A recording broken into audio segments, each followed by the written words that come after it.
Chris, I'm not forcing you to leave right now. I said when we get divorced.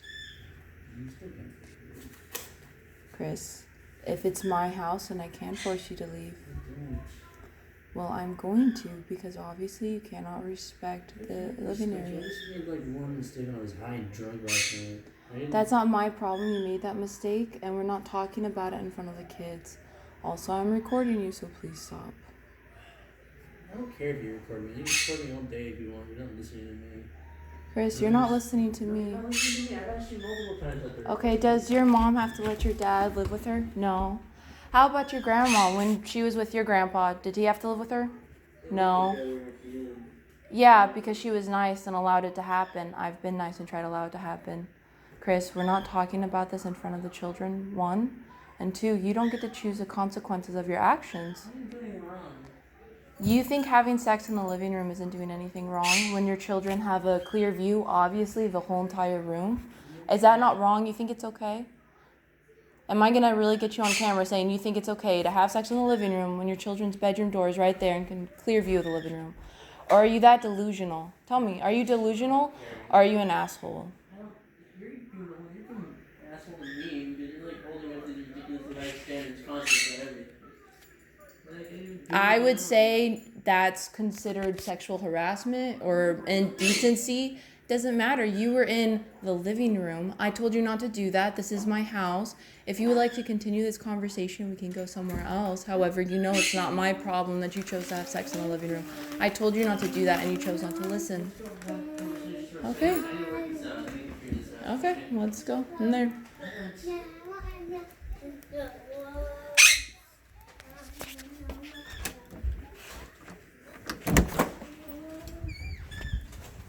You still haven't picked up your stuff. Hold on, girl. I'm talking, Mom. Please close the door, honey. Mommy and Daddy will be out in a little bit, okay? We're having adult conversations, so kids can't be in here.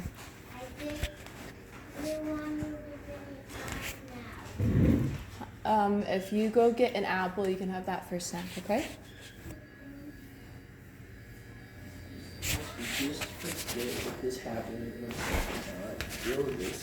Chris, I do that every time, and obviously it hasn't changed, so no, I'm not doing it. Chris, I'm not changing my mind. I'm going to tell you what I tell Emlyn. I've made up my mind. You don't get to choose your consequences, and legally you cannot force me to let you stay here. Well, I'm not going to let you. I'm just asking you. And I'm telling you no, and you're not accepting my no. You're being just like Emlyn right now. You're throwing me out. You're making me.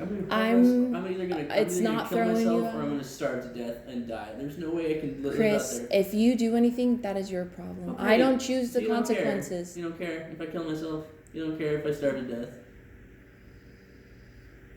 Chris, do you have a job? Do you have money? Are you an adult? Are you a big boy? I don't have enough money to live Do you on have my made own. $2,400 a month? I don't have enough money to live on my own, to pay off all my credit card bills, to get an apartment, and to pay Well, child that's support. your problem that you decided to make this problem. We're not having this Yes, conversation. we're You do having not this get to conversation. yell at me like this. I'm not yelling at you. You are being very rude, and you're saying that I have to put up with your literal illegal bullshit. And because there's lots of illegal bullshit you've done, like rape me. We've talked about this before. And we've also talked about how I asked you not to have sex in the living room because it's in clear view of the children's bedroom. I also asked you not to do that because I wanted to get out of my room sometimes to be able to go smoke, like I said. And even though I was going to bed, I didn't know if I wanted to get out again. But then I wasn't able to because you had sex in the living room, on my couch, on my blankets. It's not your couch. No. Okay, but whose house is this couch going to stay in? Who got the couch in the divorce? Right. We're not divorced yet, so none of this stuff is yours until we're divorced. So you keep saying these things, it's not happened yet. What about all my stuff? What happened to all that? What about all the stuff I Okay, picked? so I'm not going to do those paperwork then. Either you can just stop this conversation right now and just realize that I'm just asking you to move out of the house when we get divorced because that's a totally normal, totally cool thing to do. Or we can get the cops involved, we can get Marlen involved, we can do anything. She called me to make sure it's okay because you're being like unreasonable. That's why she called me. She's like, Isabella's being hard on you again, is what she said. I said, I don't want to talk to you. That's what she told me when she called me on the phone right now.